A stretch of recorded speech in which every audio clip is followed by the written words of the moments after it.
it is our duty now, it is our duty, everyone here, but everyone in Scotland, to be calm and to lay the facts out to the people, the diminishing number of people who are still wanting to go down the path of unionism.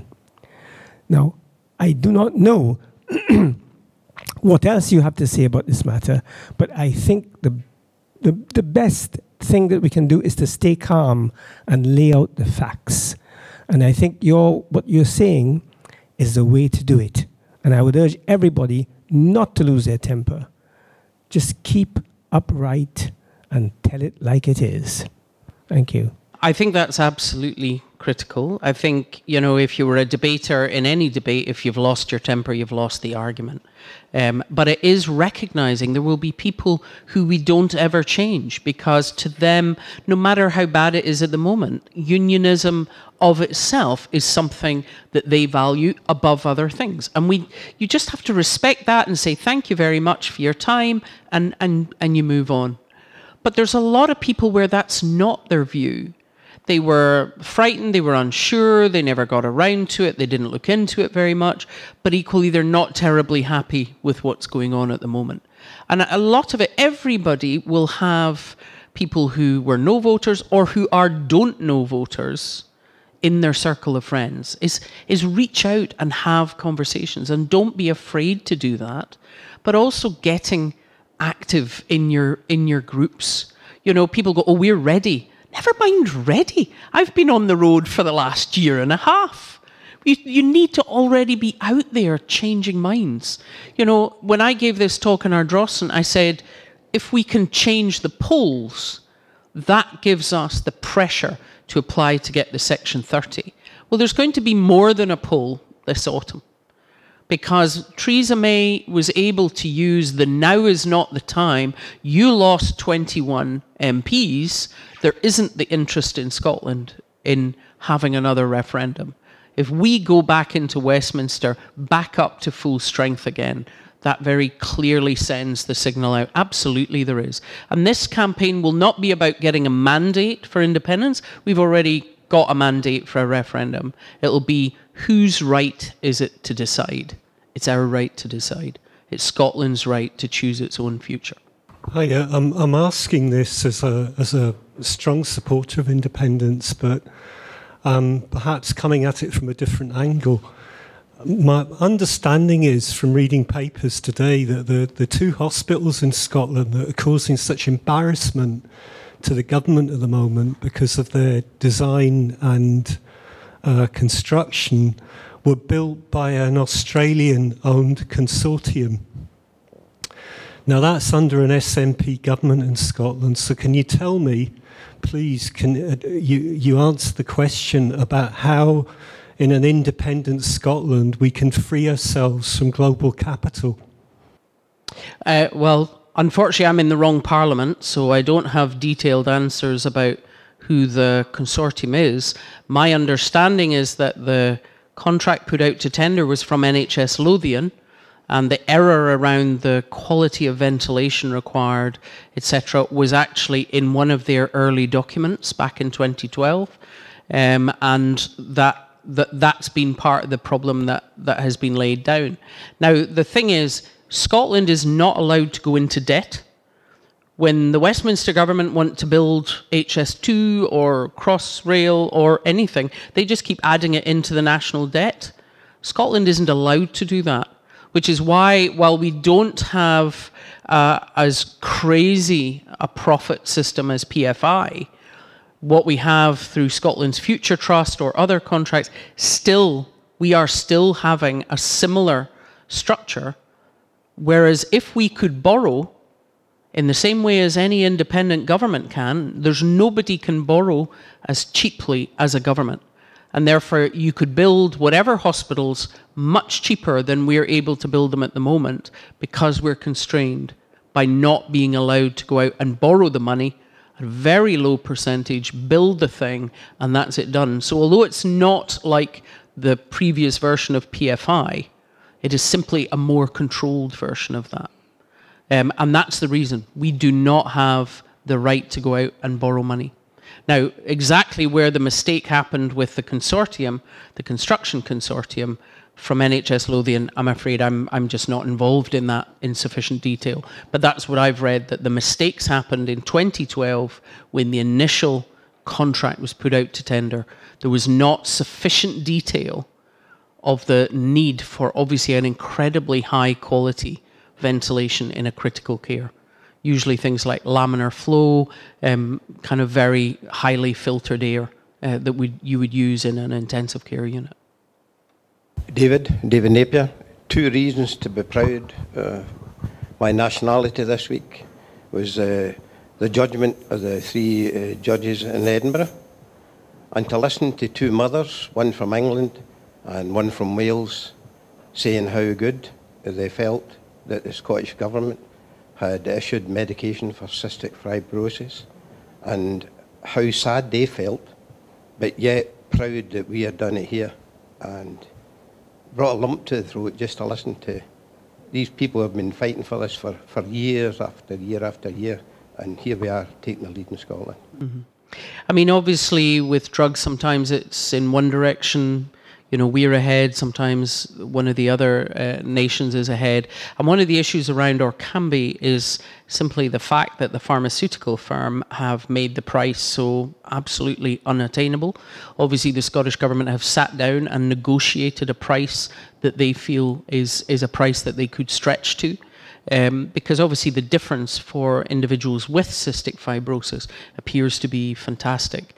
And I too am delighted. So not so much in drugs. I mean, obviously the decisions in Scotland are quite separate. We don't use NICE. NICE is England, Wales and Northern Ireland. We've got a separate system. But for many other things, people up here have simply no idea the things that are provided to them that would not be available. So I mentioned obviously the rationing of things like hips, knees and cataracts. Child Smile. You know, anyone with young children or grandchildren, that was set up in 2008 to improve the dental health of our children. England still doesn't have an equivalent. And it's quoted that 40% of children in England can't get a dentist.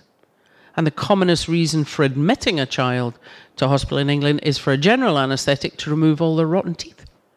You know, so there's lots of things like that that people just don't see. When I'm in Westminster, and particularly where I'm working with UK-wide charities, the commonest phrase I hear is, "Ah, but you're so lucky. You're in Scotland. And yet you come over the border here and everything is just doom and gloom and disaster and how awful it is." I mean, I spent 33 years in the NHS. And when I started out, the waiting time to get your varicose veins done could range between 4 years and 9 years. You know, it could take certainly 3 or 4 years to get your hip done, which is why there was a lot more private practice then than is the case now. And because of what's happening in England with the cuts and the fragmentation, these waiting times are going up. And obviously, as I say, you can actually pay the NHS itself to do your operation, or people are going privately. So there's many things like that that are actually we're trying to deliver to our citizens in Scotland. And part of it is just the media in Scotland is relentlessly against the Scottish Government. So most people have no clue. Most people will have no idea that the idea of well-being economy government was an idea that came out of Scottish policy. And that they're trying to look at how you improve the well-being right through the life. From the point of view of the Scottish judges, you'll all have seen the responses, "Oh, Scottish judges are biased." I mean, the idea of Lord Carloway being in the pocket of the SNP is just frankly laughable. But some of it is because it's Scots law. Scots law is different. And the London High Court did not rule that prorogation was lawful. They simply didn't rule. They said this is political, this is not justiciable, this is not down to us. They did not rule it was lawful. Whereas Scots law actually allows the judges to get in about constitutional matters to a much greater extent. And obviously we'll see what the Supreme Court does. And I don't envy them, because if they come down on the side of us, they'll get a whole lot of, you know, enemy of the state stuff, as we saw last year. And equally, if they come down on the side of the government and say, yes, it's lawful, you're now saying that any Prime Minister could prorogue Parliament for any length of time just because Parliament was being a wee bit awkward and blocking what they wanted to do. That's actually quite frightening. So, I mean, this is, you know, it sounds... I think Boris Johnson just thought the public won't know what prorogation is. It'll all sound very small print and nobody will notice, and everyone's fed up with politicians anyway. But actually, people are very vexed at the idea of Parliament being shut down and him being able to have a free reign. So we'll see where it goes. I have no idea. Hi there, I'm Alexandra. Can you hear me okay? I'm a visitor from Wales. Very, very glad to hear you speak, and thank you. I'm sitting here imagining I was 18 years old. And I'm imagining at 18, having had no say at all, of course, in Brexit, that I would belong to a betrayed generation. And I would also imagine that for all the media and political discourse around Brexit, I'd also be keeping at least one eye, if not two, on the tsunami that is the climate crisis and broader societal breakdown globally. And it also occurs to me that whether it's Welsh independence or Scottish independence, it's the young people's vote that's really going to count. And I wonder how, because you're talking about these conversations that need to happen, I'd be really interested to hear you frame it as how you would speak to a young person, perhaps not even registered to vote, despairing at a future, that they probably will not live to a grand old age in the way that previous generations have had the privilege to do so, to encourage them to consider the independence as part of an adaptation to the global and climate crisis that we face. Thank you. I think to tackle the climate crisis that we have to make quite radical changes. And that means that you have to be in charge. You have to have an autonomy of your own area. Now, obviously, changing things in Scotland, we're huge generators of renewable energy. We actually have 25% of the marine energy potential for the whole of Europe. That's great. But that's actually quite a small patch. Whereas investing in things like carbon capture, trying to detoxify some of the fossil fuel usage, sell that to China, who are not going to give up on their coal-fired power stations quickly enough, and using our engineering and our inventiveness to actually be trying to tackle the problem also from innovation. Because, you know, even if every one of us walk to work, have energy-saving light bulbs, you know, don't buy cheap clothes.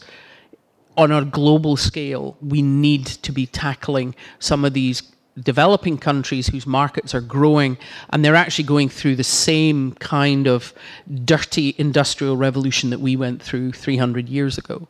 And therefore, it's important that we're tackling it from lots of different directions, but we're certainly not going to achieve anything like that where money is king. The only thing is growth. You know, growth is eating the planet. If you think your economy has to get bigger every single year, you will eat the planet. It should actually be about sustainability. It should be about well-being. It should be about actually having circular economies. And we will never manage any of that while we are under the control of a parliament and a government where it's just diametrically opposed. Everything that I have seen in my 4 years at Westminster basically tells me that it is all about money, and it's all about money for certain people. It's very much about money to the wealthiest, to the people up at the top of that pyramid. And that doesn't help your local economy.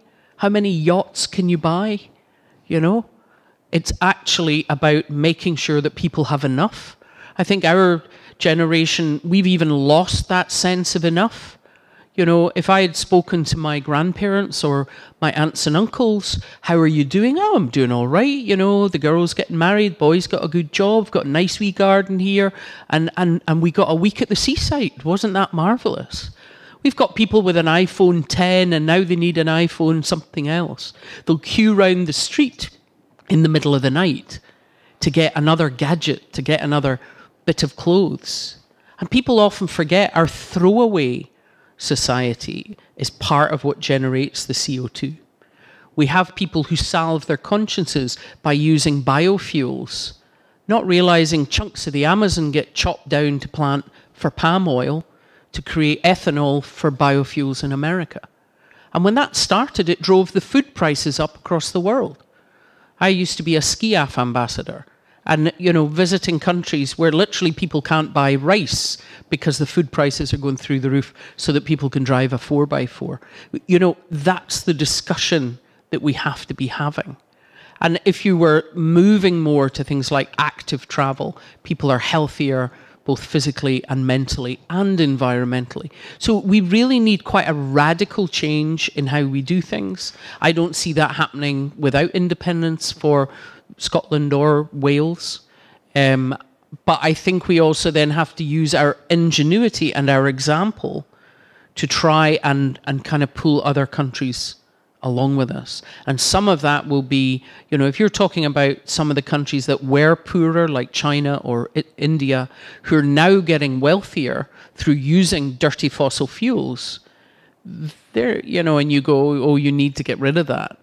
They're not going to do that. We actually have to help come up with solutions. And to me, that's a way of using the well-known Scottish inventiveness to actually come up with solutions, which we then are able to sell to the rest of the world. And I think that radicality, that radical change is something you can't get unless you're getting the chance to build your society from the ground up. And that's obviously something that we all hope for after independence. And it does involve difficult decisions, and it involves a lot of hard work. But I just think it would be such an amazing thing to be part of. And I think getting there involves you talking to that 18-year-old and convincing them that sticking their head in a brown paper bag isn't going to cut it. They need to vote, they need to get active, and they need to make their voice heard. And I think we're starting to see that, but I think we need to encourage our young people to be stepping forward, and we all need to be listening to them, not patronising them. Hi, Philippa. Liz Blair speaking. Can I ask you, how can the Scottish Government set minimum pricing for whisky, but we can't set minimum pricing for pharmaceutical companies? Why can they charge the earth for medicines? Why does every government in the world let them get away with this? Well, because they're opposite to each other. The minimum unit price is, we say that alcohol cannot be cheaper than a certain level. So we've set that 1 unit of alcohol must cost at least 50 pence. Now, most of what I hope anybody in here drinks already costs more than that. But things like the white ciders were about less than £3 for 3 litres. On minimum unit pricing, suddenly they're over a tenner. Nobody's going to drink that rubbish at that price. So we're setting a floor. Obviously, you're wanting a maximum price for drugs. And that, of course, is much harder. We don't control that. You have to try to negotiate it. Now, I obviously meet a lot of pharmaceutical firms, and I raise this quite often. What we have is a very conflicted, aggressive way of negotiating prices in this country. And I've put forward the idea, I mean, what happens is a new drug starts away up there, and we don't get it. And we don't get it in the NHS. And gradually over time, as the patent is wearing off, the price is dropping, because it's now not a brand new drug. And maybe 3 years, 4 years in, suddenly we get it in the NHS. Well, if you were looking at the area under the curve, you've got a huge chunk that's missing at the beginning that the NHS is not purchasing because it's just too expensive. How about we get them to start at a lower level, and they need to make the profit back on the research they do, because government does not fund a lot of drug research. It is funded by the pharmaceutical firms, and sometimes they're unlucky. Sometimes they put a lot of money into a drug and it falls at the last hurdle. But if they were to come to the NHS at a lower level, and we say, right, okay, you need 100,000 patients to make your money back, therefore, we will protect the price for longer, so you'll get your money back, but actually we can afford to buy it right from the beginning. And when I have spoken to big pharmaceutical firms, they're up for that.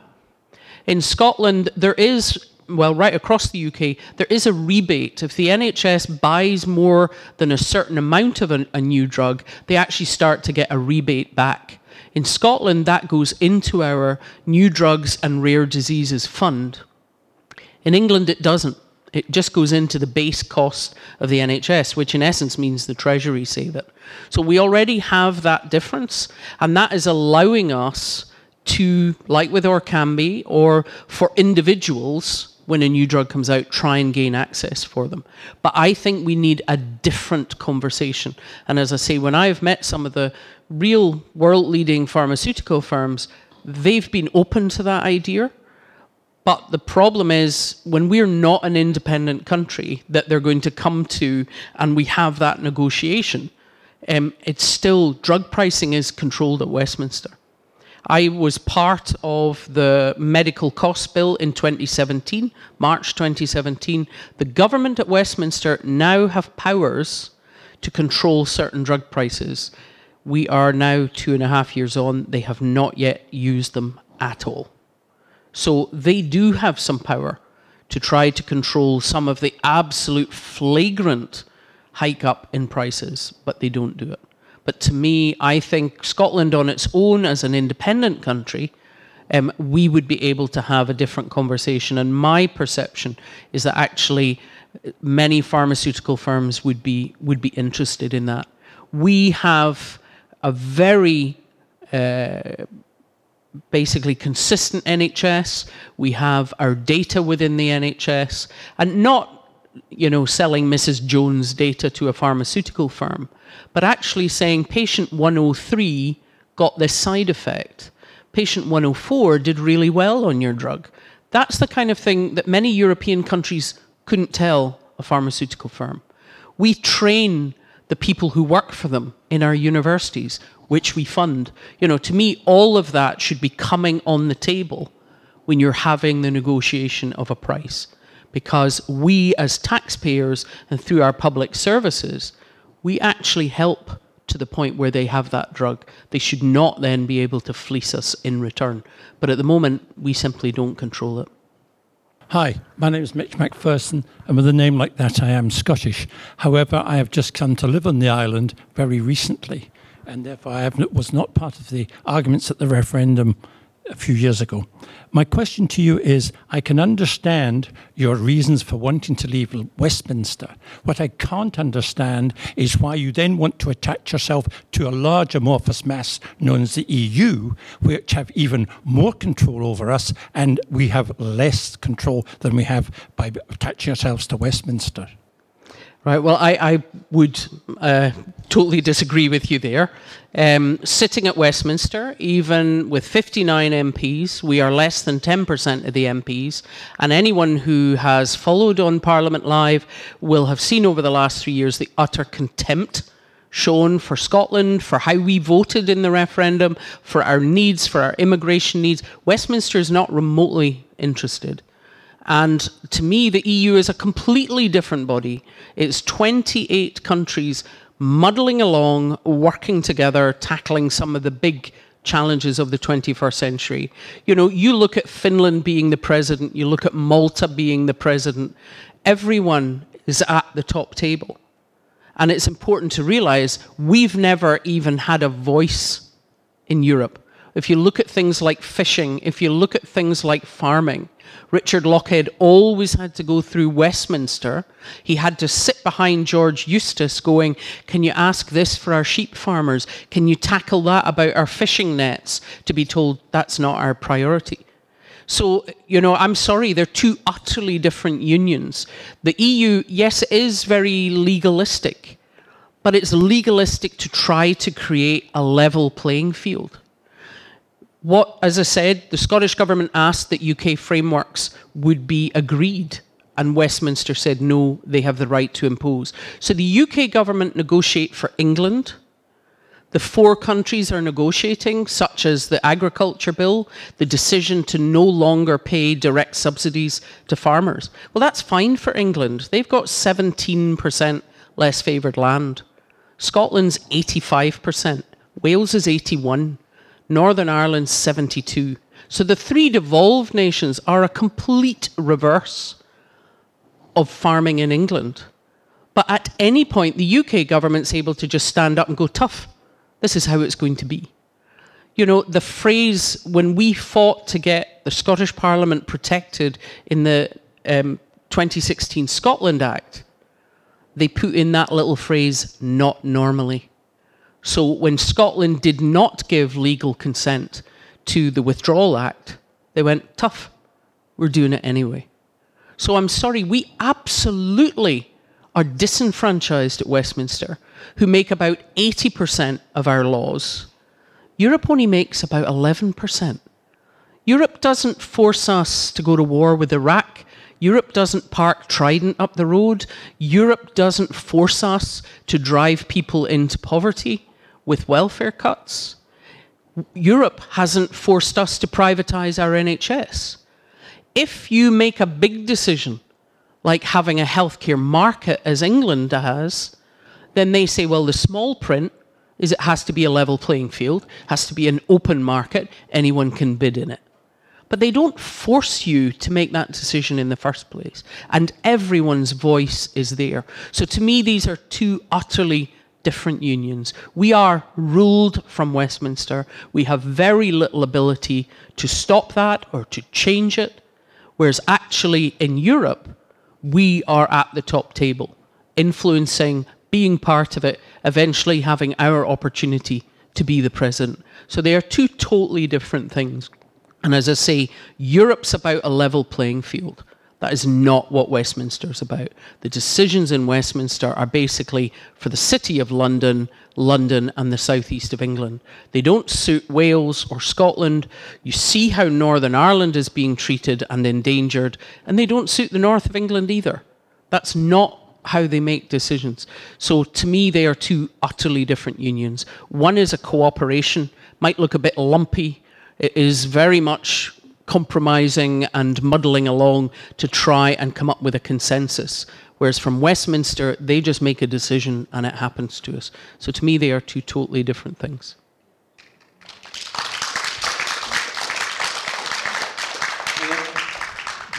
Thank you. My name is John Page. Very briefly, I would ask for a moment's reflection on the status of the Irish Republic in comparison to Scotland and the current controversy that's going on. But that wasn't my point. My point was responding to Philippa's comment about engaging with people. And it's a challenge for all of us here in the Yes Movement on Arran. Are we doing enough to engage with young people, with the Polish community, with those who maybe are not on the voters register? And maybe it's an idea in the next couple of weeks for us to get together and sit down and say, rather than just handing out leaflets or doing stuff on social media, how can we get into the communities and do the conversations with these people who may not be hearing the quality of discussion that we've had tonight? I think you have to knock doors. You know, I mean, if you're organising an event, the people who will come to the event are the people who are interested in the event. It may already be people who believe in Scottish independence, or they're at least interested enough to come out. Okay, tonight's a nice evening, but it could have been lashing rain. So you're limiting who you get to. You actually need to be knocking every door in a street. If they're not registered, you need to be having the voting papers to encourage people to sign up. Whether they're going to agree with you or not, it is a basic principle that you should be trying to encourage people to be registered to vote, because it is important that everybody's voice is there. And that way you will actually be talking to more people who you know, don't agree with you, but who maybe aren't thinking about it yet. Or maybe they're just looking at the news and going, oh my God, what's going on? But they might be open to have a discussion with you. So I think knocking doors, shoving leaflets through doors. I mean, I would love to know what the timing is between the letterbox and the bin. I would dare to say it's probably not all that long. So I think actually talking to people, and leaflets you've been given, or even this conversation this evening, is about trying to give you some ideas or some information that you might think, oh, I know somebody who'd be interested in that, or I know someone, the conversation that I would like to have. So I think knocking doors, and knocking every door in a street, not just the doors of people you think are supporters or people who the voters' rolls suggest always turn out to vote. Actually knock every door and talk to people, because There will be a general election, and I do believe there will be an independence referendum. And people did a huge amount of work in 2014. We had over 90% of people were registered to vote. That was the highest that it's ever reached. But unfortunately, because they changed to the individual registration after that, thousands of people have fallen off the voters' roll. So it's important to get back out there and talk to them. With regards Ireland, obviously I'm from Northern Ireland, as you heard. And, you know, before independence, Northern Ireland was the rich part of Ireland. 80% of their, whatever way they would have measured their economy back then, was Northern Ireland based. And 20% was the Republic, and now it's the reverse. When Ireland became independent, the vast majority of their exports were to the UK. When they went into the EU, it was still that about half their exports were to the UK. They've just dipped below 10% at the moment. And their GDP growth at the moment is almost 5%. So, you know, that's a country, it's a similar sized population to ours, indeed a little bit smaller. They don't have much in the way of oil. They do have some whiskey, but not as much as us. You know, I mean, the two biggest food and drink exports from the UK are Scottish, which is whiskey and smoked salmon. There is also oil, there's gaming. You know, the Grand Theft Auto, not that I've ever played it, that was the biggest selling computer game in the world for years. And it was made in Scotland. You know, so there's lots of things that Scotland creates or exports, and we have a positive balance of trade. We export more than we import, and have done every single year. England has a huge negative balance of trade. So this idea that we couldn't manage, you know, is just look at Ireland and look at their success as an independent country within Europe. And I think that that's something that should inspire people. As I say, it's not magic. There isn't an independence fairy. But we would have the opportunity to make different decisions from what we're allowed to make now. And it's the self-determination. It's the ability to make our own decisions, to solve the problems we have in a way that suits Scotland. And that is the thing that is transformative. Can I maybe ask one myself? It's about retaining and returning to Scotland our most valuable commodity, which is our young and well-educated people who are in a huge diaspora all around the world, including my own son who lives and works at the moment in Canada. How do you think we would go about that? Well, you know, I remember when I did that speech that went viral in 2014, talking about not wanting to be a Skype granny. I wanted Scotland to be a vibrant enough place that my son would settle here and make his career here. A simple one. At the moment, we pay our share of the UK civil service. Where are all the top jobs in the civil service? They're in the southeast of England, largely in London. So we're paying our share of that, but they're buying a house, buying a sofa, buying curtains, going for a meal, buying a new car in the southeast of England economy, not up here.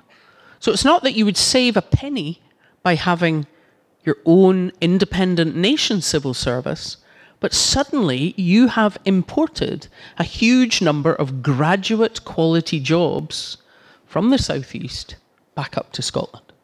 Similarly, I remember meeting someone who was working for a big kind of international relations type company that had opened an office in Edinburgh in 2012 when the referendum, after the Edinburgh Agreement was signed, and they left in December 2014 because they said, well, you know, you're not an independent country, we don't need an office here anymore.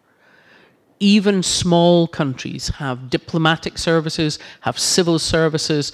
They suddenly have headquarters of companies that are based there, that at the moment are all based in London, and we don't have based up here. So a lot of it is if you're able to make both your society and your economy vibrant from the point of view of having these higher quality jobs, then that gives some of our young people, even if they go away for a while, I mean, we're not wanting to, you know, nail them through the foot, but there's a kind of salmon-like thing where our kids go away, but we want the potential that when they've learnt a new skill or they've seen the world or they've got their itchy feet dealt with, that they will come back and that there will be a vibrant country for them to come back to.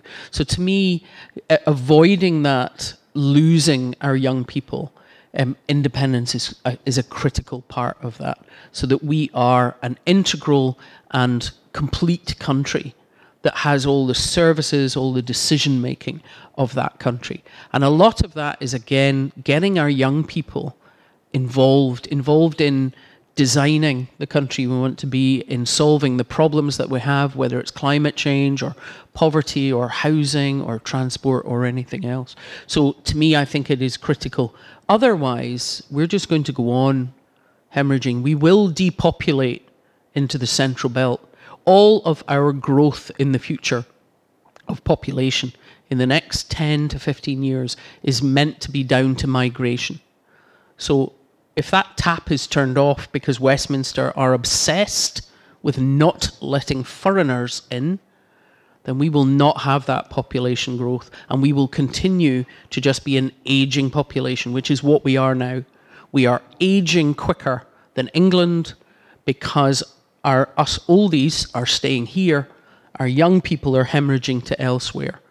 And if we can't bring them back or attract them to stay here or attract younger migrants to come in from Europe or elsewhere, then frankly we're in a bit of a mess. And our demographics will literally cause Scotland to just end up clustering down in the central belt and the east coast. We will not be able to maintain our rural populations and our vibrant island communities. And it's critical that we do, because that's who we are. We are a big rural country. And we are 8.3% of the population, but we're sitting on 34% of the natural wealth. You know, we're not poor, not even slightly poor, but we need to be starting to look at what that natural wealth is and how we develop it and how we use it for the people that are here. I'd just like to go back to the bit about knocking on doors. It is very, very important, but you also have to recognise that a lot of people cannot do that. And what we've been finding as a group of activists on the island is that if we wear a badge or we wear some kind of lapel pin or we have a wristband, people approach us that have voted no. And quite often one of the really significant things, and I'm local councillor, and it happens to me in the co-op, on the boat, all kinds of places, they'll touch your arm and they'll say, I voted no last time. And it's like they've touched your arm in case you get angry with them. And the best thing we can do is, as Tony said, stay calm, listen to their concerns, answer their questions, and then go about your day. And they'll keep coming back to you. And the next time they come back, they've found out more information, because the greatest thing that's happening at the minute is they're getting informed through what's going on with Brexit. And their fear is overcoming the fear of independence. But the other little fear they have is they're frightened that you will be angry with them because they didn't do it last time. So we do need to knock doors, but the great majority of people in this room cannot do that because it takes a very, very thick skin. And you don't know who's going to answer that door, who's going to come out to you. And the other important thing is start wearing your badges, because you can all do that. A small lapel pin, anything, your saltire earrings, it starts conversations. Jenny makes them. It works. It works in the chocolate shop. It works in our workplaces. You can't always put a lapel pin on when you're teaching or at the council, but you can talk to your work colleagues. If they ask you something, be prepared to speak to them. You don't have to know everything. They just want some kind of assurances. And that's all I'd add to your, and thank you. I think, you know, I think it is using all of these things, as I say, reaching out to the people who are within a circle of you, whether it's friends, family, neighbours, whoever. And I think you're absolutely right that, you know, there are many people, I mean, what I've heard, I mean, a lot of my friends in Troon voted no, wouldn't even discuss it with me at the time. But they are so shocked at what's happening. A common phrase that I hear and have heard actually from some journalists, including one who described me in fairly unflattering terms in 2014, the UK I believed in 2014 doesn't exist anymore. So what Brexit has done is it has made people look at the decision they made, look back at it, maybe change it. And I've found that when I've been on the doors, yes, there would have been times in the past where you would have got your head in your hands. But actually, I mean, if someone goes, I'll never vote for you, and I mean, you just say, okay, thanks very much, sorry for disturbing you, go away. You don't stand and have an argument with them. But what I found when I was on the doors before I did this, was actually people going, oh God, I don't know how I'm going to vote. I don't know what to do. So people are open to a conversation. I think for people who can't maybe physically go round doors, things like stalls and so on work quite well. You need to have lots of leaflets, lots of information. You know, I've even done stalls like this. Obviously, when the election comes, I have no idea. I think my hubby's going to have a biceps like Popeye pushing me up and down the streets. But the advantage still of talking to people at the door is you're going to them. And it is, you should always be polite, you should always be respectful. And if it's very clear they're not interested, you just say thank you very much and you go away. But actually what we've found when we've been out locally is far more people who are at least open to have a discussion. And if you don't know the answer to a question, is make sure you take a note of that door number and go and find out. Say, I'll pop something into your letterbox later on. I'll go and find that number. I'll go and find the information on that for you. I mean, for yourselves in this community, you'll know a lot of the people that you're speaking to anyway. But, you know, stalls work. People can come to you. You're inviting that. But it's still, there's a big need to actually go and knock people's doors and respond. And again, it's just being polite. It's offering to have the conversation. And you do not need to stand there for an hour, you know, browbeating somebody who voted no until they say they'll vote yes, or they vote Conservative to say they'll vote SNP. It's nudge theory. You're just sowing a little seed.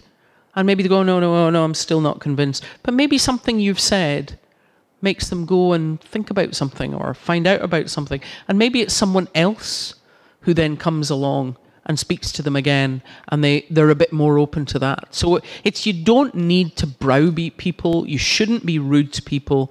And I absolutely hate to see people doing that, you know, these social media warriors, because it definitely, for other people who are looking on at this stand-up fight between, you know, two people who are not changing their mind, it's very off-putting.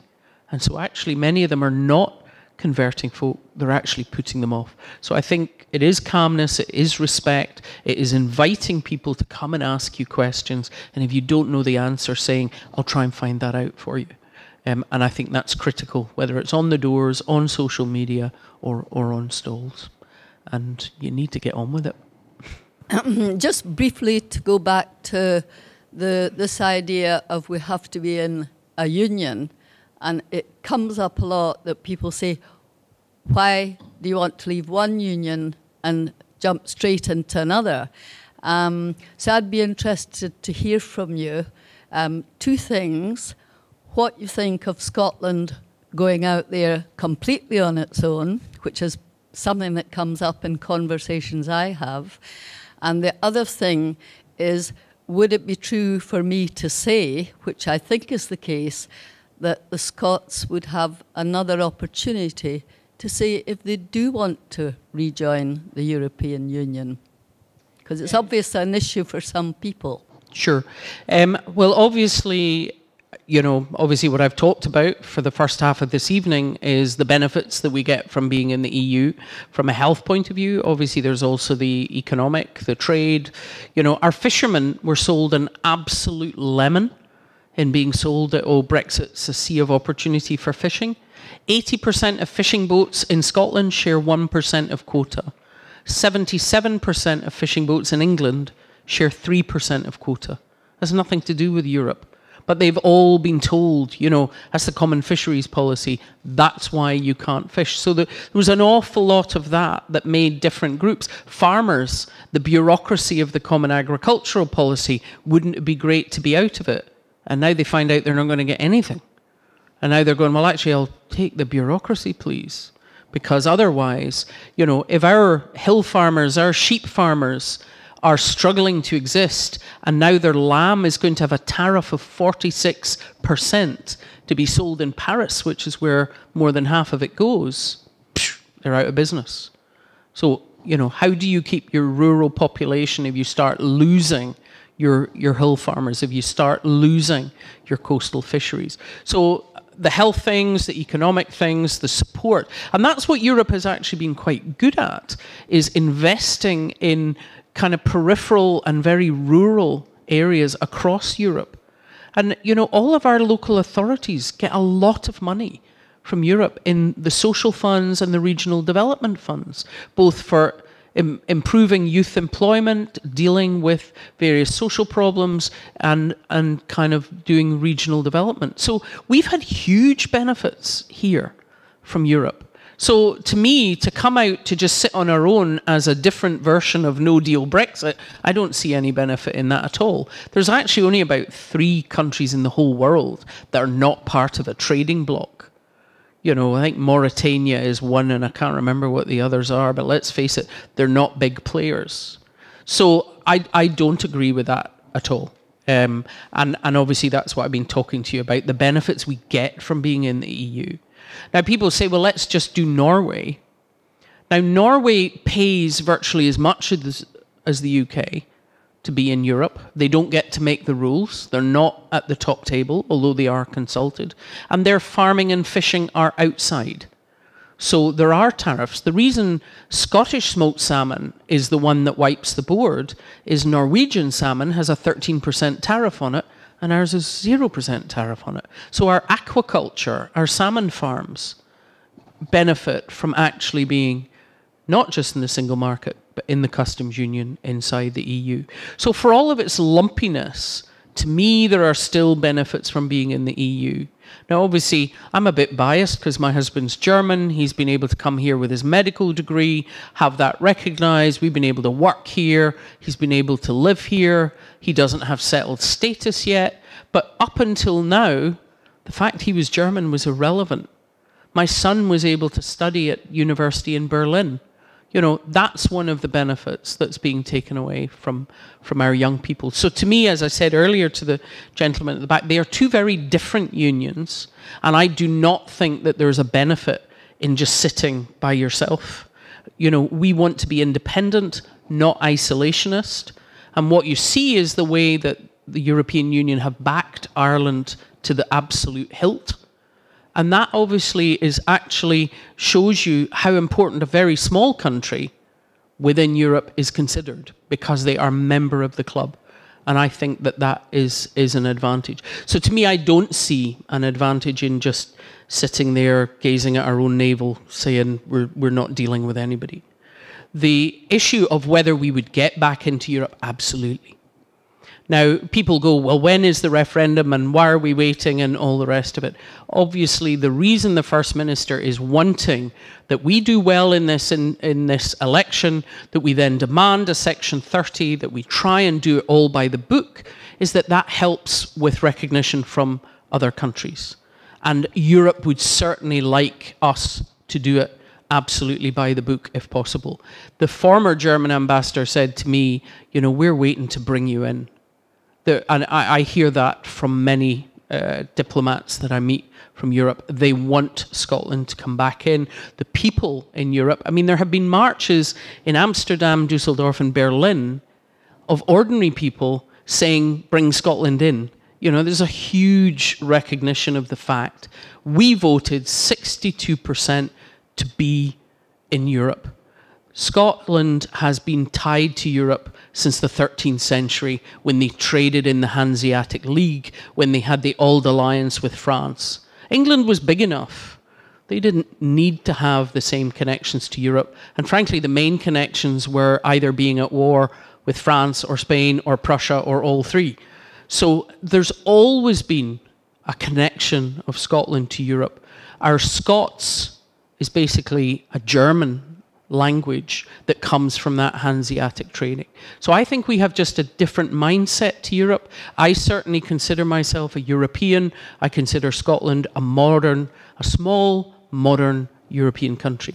And I think that's my vision of Scotland, is like Ireland, like Finland, like Norway, like Belgium, like Holland, all of these they're not huge countries. And 1/3 of European countries are our size or smaller. But they have a voice within Europe, and they take their turn to actually lead Europe as presidents. So to me, being part of that is something that is valuable in the way that obviously we've talked about the health benefits, the freedom of movement benefits. You know, freedom of movement works both ways. We've had people who've had their careers in Europe. We have our young people able to study and move about and live and love and marry and settle anywhere in 31 countries. And we're taking that away from them. So the idea that we sit on our bucket like Ur Willie, kind of, but in the huff, I don't find that attractive at all. To me, you know, as Winnie Ewing used to say, stock the world, we want to get on. I want to be in the UN. I want a Scottish Defence Force that when I lived in Gaza, when I saw all the blue berets, they were from small independent countries who did not have baggage. They were not British and they were not American. That's my vision for Scotland, is being out there in the world, not being isolationist. Okay. Well, on that note, our time is up. So on behalf of everybody here, Philippa, can I thank you for a massively wide-ranging tour de force and tour d'horizon as well of our situation as we have it, and bright sunlit uplands that we could possibly scale once our legs are better. So once again, can I ask everybody to thank Philippa for her attendance. Thank you very much. Thank you.